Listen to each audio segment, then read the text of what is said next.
I'd like to show you this program that I wrote called AlephNull 2.0. It's online. You can visit the thing itself and play with it. But yeah, let me show you a little bit of this program. It's written in JavaScript, HTML, and CSS. Uses the canvas, the HTML5 canvas, which is touted as a replacement for Flash. So what do we got here with AlephNull? Well, the basic idea is that it is an instrument of color music. Now, color music, it's an interesting concept that goes back hundreds of years, actually. But there's no audio involved. In color music, you play an instrument to produce color and motion that is like music in that music consists of sonic tones, not color tones. And harmony and sound is sonic, of course, and harmony in visuals is to do with the relationship of the colors. But anyway, you play AlephNull like an instrument. It's not like a piano or a guitar that takes a long time to master. So yeah, it's an instrument of color music that you play. And you can play it with the keyboard, or you can use these controls over here. When you play it with the keyboard, it's pretty much the same thing as changing these controls, only you're changing these controls with the keyboard. But when you first get into AlephNull, probably the funnest thing to do is to use these two buttons, create and destroy. So if I click destroy, then we've only got one brush. If I click destroy again, we have no brushes. There's no drawing going on. I'm going to click erase to erase the screen, and I'm going to click create. So that creates a brush. Every time you click create, that creates a brush. You can have as many brushes on the screen as you like. So there's one brush. I'll create another one. So we see there are two straight lines drawing now. I'm going to destroy both of those. Let me create a different one and erase the screen. Yeah, I kind of like that one better. Okay. So I'll keep it down to one brush just for the purposes of illustration, so it isn't too confusing to follow what I'm talking about. But it's kind of more interesting visually if you have more than one brush. And by the way, we live really close to the SkyTrain in Vancouver. That's what you hear. You hear the subway going by. Okay, so yeah, you create these brushes, and each brush has a central color. You click here to edit the central color. So let me change the central color a little bit. Okay. Then you can also change the color range.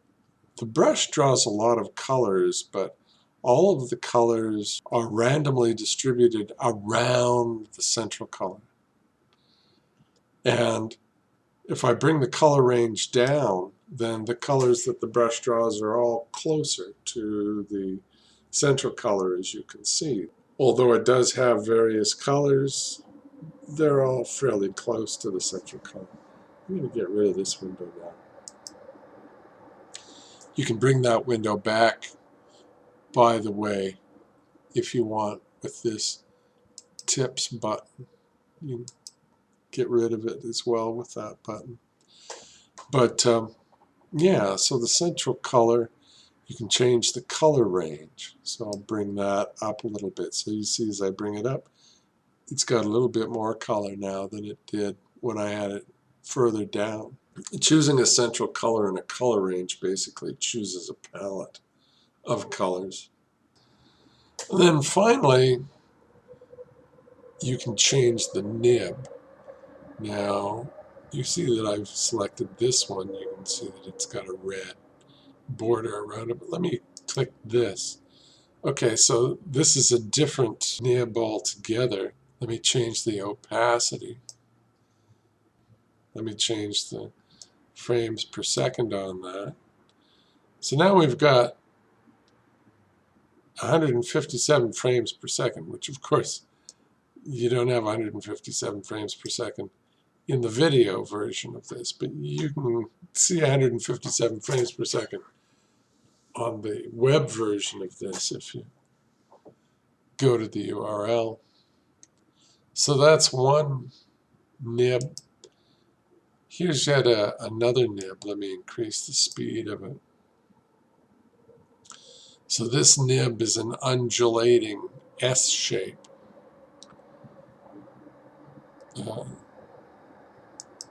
This nib is circles. There's all sorts of different nibs you can see as I scroll through here. This nib draws text. And the text is configurable. Where is the text configurable again? Oh yeah, in About. It's not where it should be, but that's why it's version 2.0, not 3.0. You click About, and you can change the text right here. So, new text. Okay. Now we got that text now? Yes, we do. Text, new. Text, new, etc. So that's a text brush.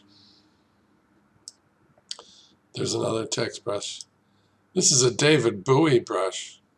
I've been experimenting with brushes that use image and not color or text. David Bowie died around the time that I made this brush, so it's a kind of a tribute to him. But obviously it would be nice to be able to use your own images, which you can't do yet. That's version 3.0 as well. But I'm going to develop a bunch of these image brushes that use image in all sorts of different shapes of brushes. Here's a brush that is drawing image, revealing image, but it's it's a different size. It's a different shape for the brush, and not quite sure what this one is, but it's using different images in a different way.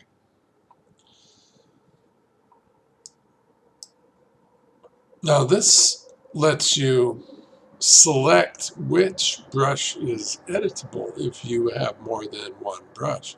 Well, let me create another brush. So now we have two brushes, and when I click this, I can choose which brush is editable. Currently, you can see that the central color is this orange color, so we can edit this brush right now, but you click here to choose which one you want to edit. This button gets rid of the controls or makes them reappear.